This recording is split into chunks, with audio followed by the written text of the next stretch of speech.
You're single, so you don't need a house this big, Jenny. We're family. Of course it should be shared, right? My mother Diane's voice spilled casually from my smartphone speaker, as lighthearted as if she were discussing tomorrow's dinner plans. She knew perfectly well that it was the day I was moving into my new home, yet she said it so matter-of-factly over the phone.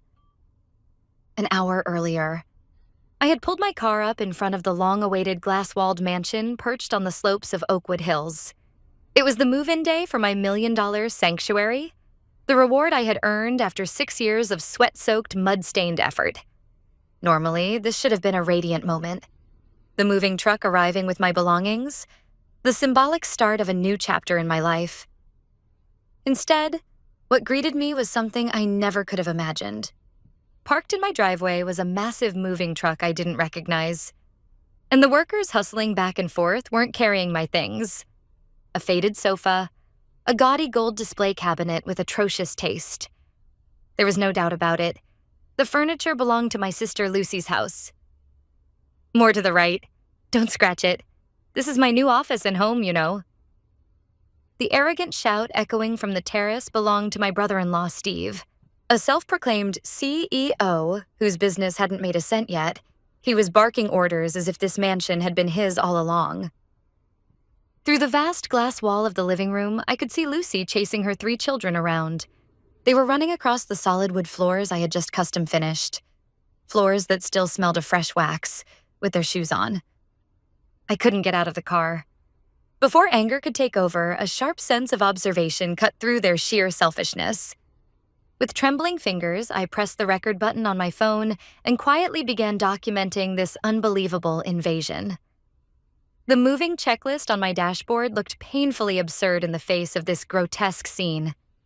At last, I stepped out of the car and walked, one step, then another, toward my sanctuary.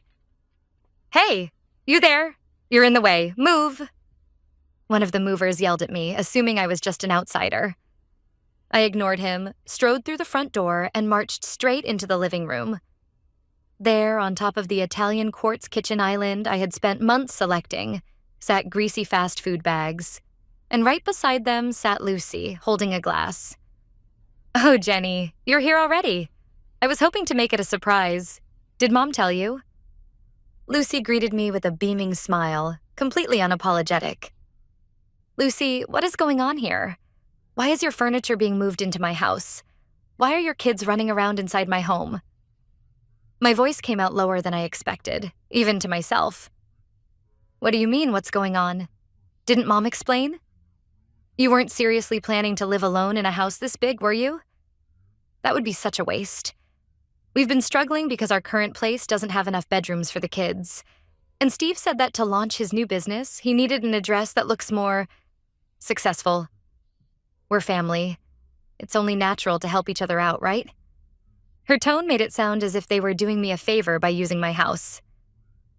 Behind her, Lucy's children pressed their mud-covered hands against the custom glass wall I had just installed. "I never agreed to anything like this.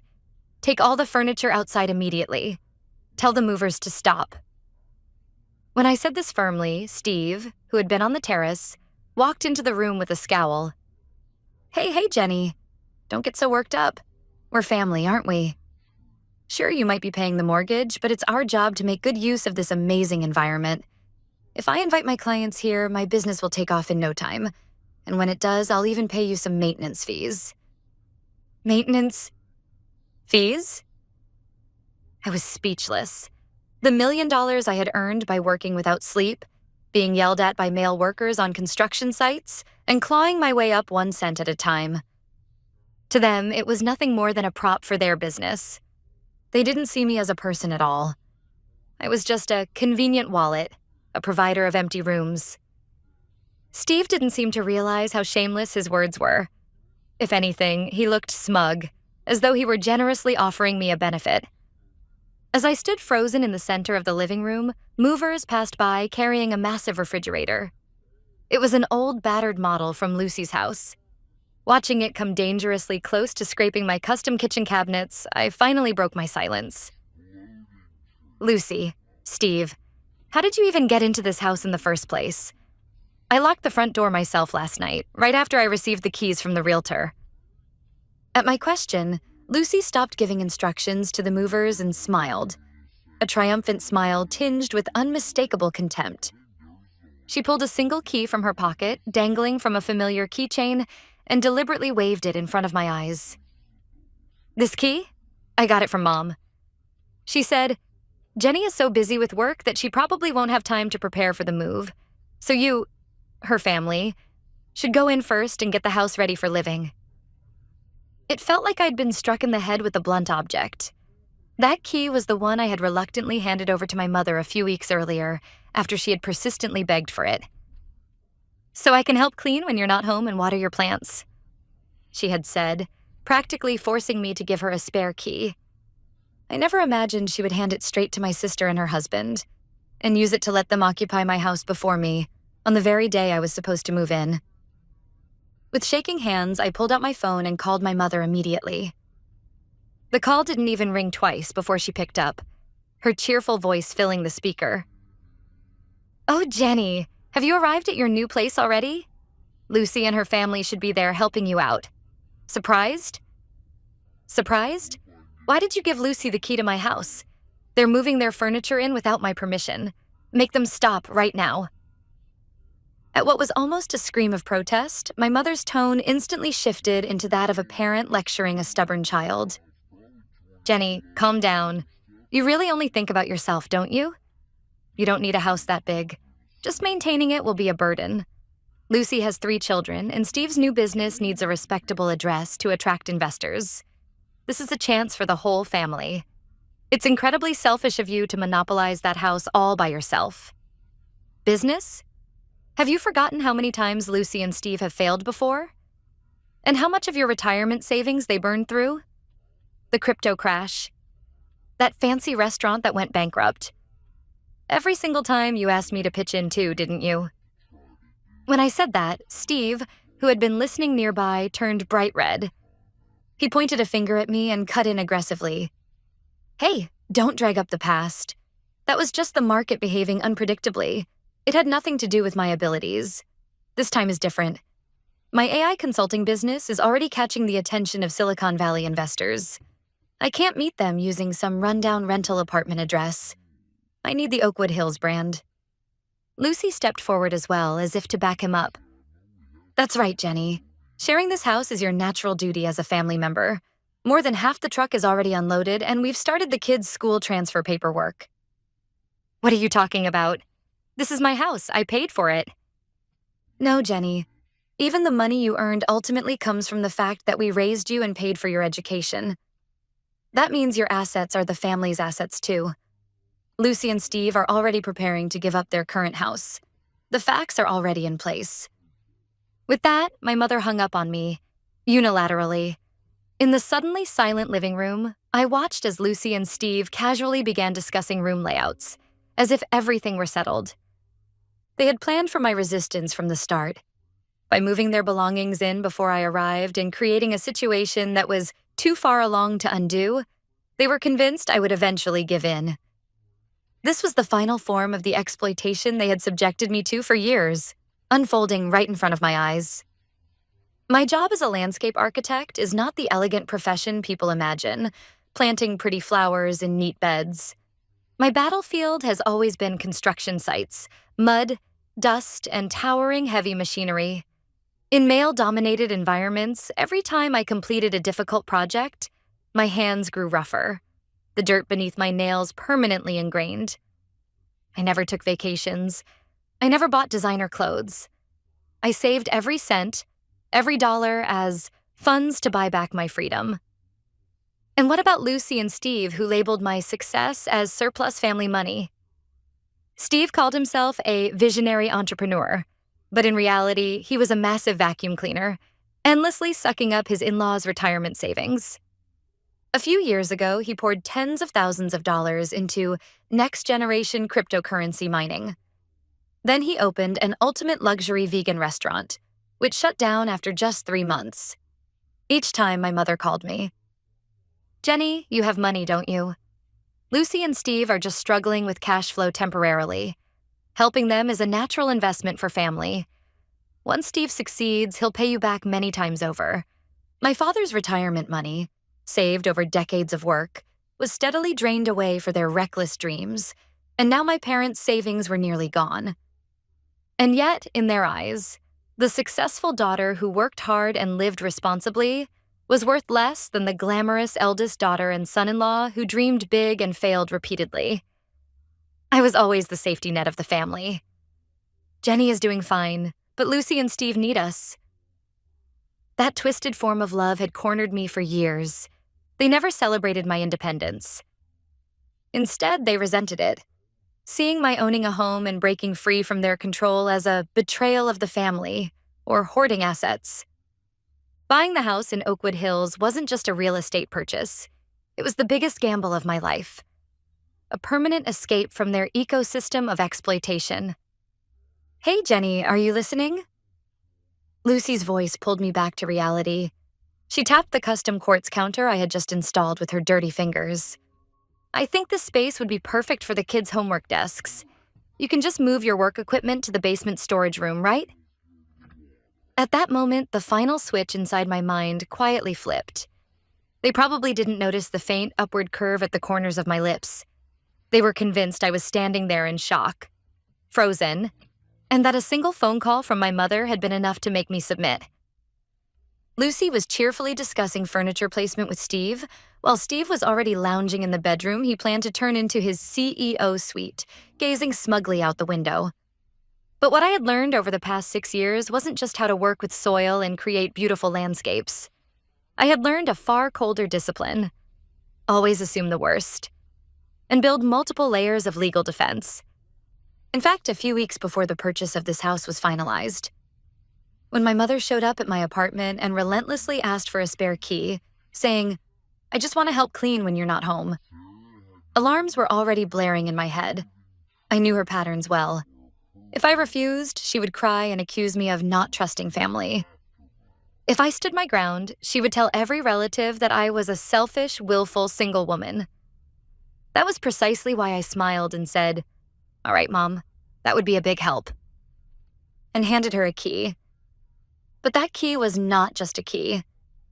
That very same day, I visited the office of a highly skilled attorney specializing in property law, Peter Morgan. "Mr. Morgan, there is a possibility that my family will attempt to occupy my new home against my will. If that happens, I intend to show zero leniency. Please prepare a formal trespass warning and immediate eviction order in advance." I provided copies of the deed bearing only my name, bank statements proving the property had been paid for entirely with my own funds, and a signed affidavit clearly stating that no one else was permitted to enter the property under any circumstances. At that moment, that heavy envelope was sitting inside the bag slung over my shoulder. "Hey, Jenny, are you listening? Steve says we should order catering tonight. We need to throw a little housewarming party, right? You'll cover the bill, of course. It's a move-in celebration." Lucy peered into my face, already counting on me to foot the bill. The moment I saw that expression, my internal waiting period ended. I didn't answer her. I calmly took out my smartphone. Then I tapped another number saved on the speed dial.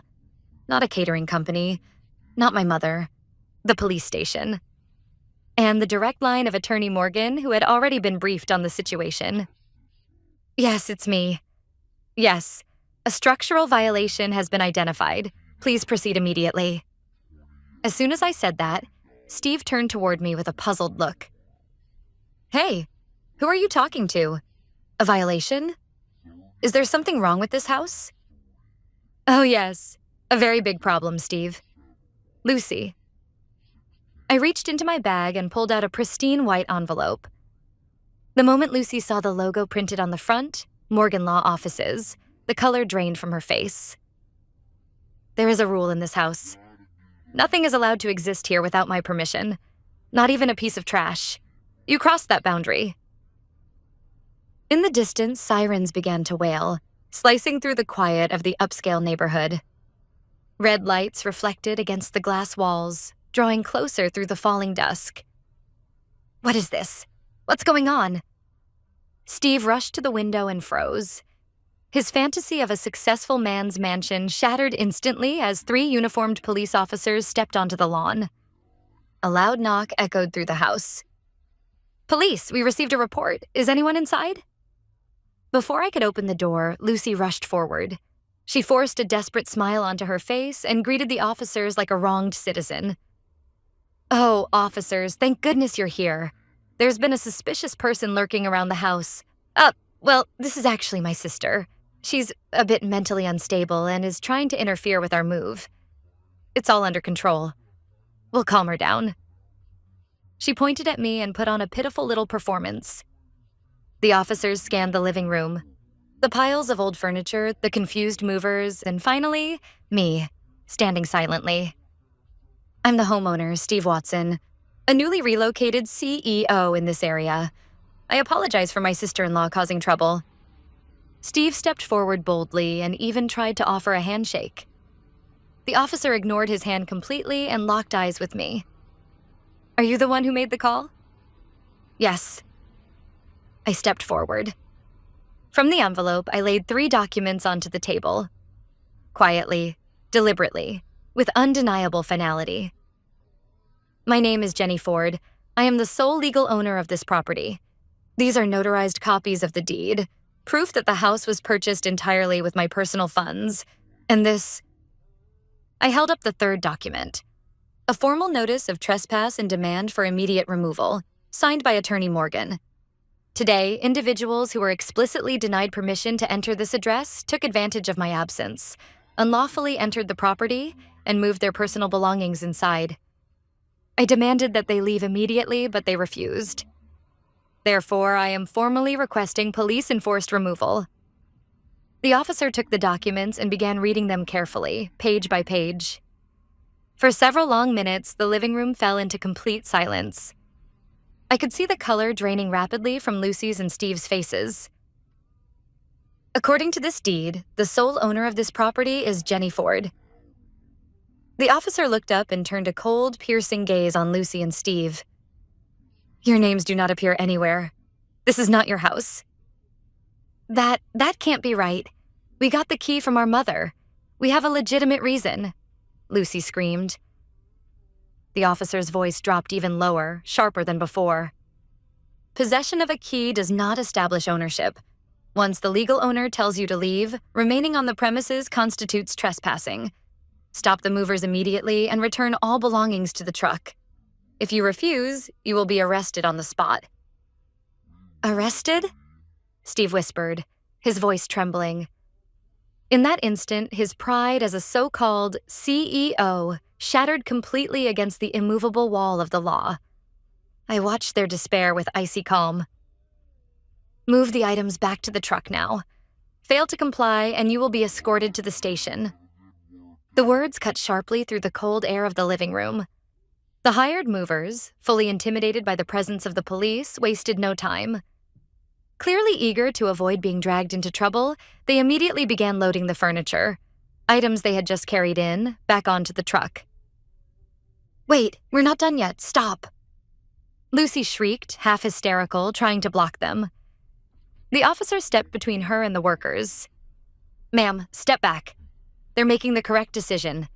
You should gather your personal belongings and exit the property as well. Immediately." That was when it happened. At the entrance to the driveway, a car screeched to a sudden stop. My mother jumped out and ran toward the house at full speed. "Jenny, what do you think you're doing?" she shouted as she burst inside.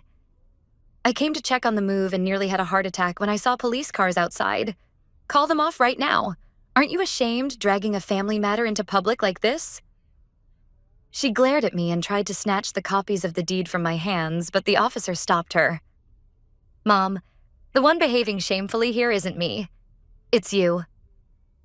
My voice remained calm. "This is my house. My sanctuary. The one I paid for. You're the one who handed out the key without permission and let people break in like thieves. You created the need to call the police by ignoring my warnings and trying to force a fait accompli." "Thieves? How dare you speak to your own mother like that?" She then turned to the officers. Plastering on the refined smile she had perfected over decades, she tried to take control with practiced charm. "Officers, I'm terribly sorry. My daughter is under a lot of stress from work and isn't thinking clearly. This house was planned for our family's future. She purchased it on our behalf, but in reality, it belongs to all of us. I'm the one who holds the key legitimately." The officer didn't so much as twitch an eyebrow. "Ma'am, these documents list only one owner, Jenny Ford, and the owner herself has explicitly stated that she does not permit entry. No matter who you gave the key to, or why, that does not override legal ownership. All furniture currently inside this property constitutes evidence of unlawful occupation. Remove it immediately." "That's impossible. You're lying. Jenny, call your father. He won't allow this." My mother's voice cracked into a shrill scream, echoing through the open windows and across the quiet luxury neighborhood. I could see neighbors peering through curtains, watching from their immaculate homes. "Officer, please, just wait a little longer. Taking everything out like this is humiliating. The neighbors are all watching," Lucy yelled, her face burning red. The officer pointed calmly at his watch. "If you're concerned about time, you'd better start helping yourselves. If everything isn't cleared out within 15 minutes, you will be taken in for trespassing. This is not a threat." At that final ultimatum, Steve finally broke. My reputation. Groaning under his breath, he grabbed the gaudy, overpriced chair he'd forced into the house and hurried it back to the truck like a man trying to escape. This was the structural collapse I had intended. For years, within the closed system called family, they had treated me as a convenient wallet, justifying their selfishness with the phrase family bonds. Now, that filthy power dynamic was being exposed in broad daylight, under the authority of the police and the cold, judging eyes of the neighborhood. Lucy noticed the nearby wives watching from their windows and hurriedly hid her face, shoving her children's scattered toys into trash bags. The pride of the woman who had declared only hours earlier that this house belongs to the family was completely gone. "Jenny, you're truly frightening. What do you think you're doing putting your own family through something like this?" In her eyes, I was no longer her daughter, only a wicked woman who had turned her back on her family. "I only protected myself, Mom. From today on, I can finally live in peace. There will be no more uninvited guests in my life.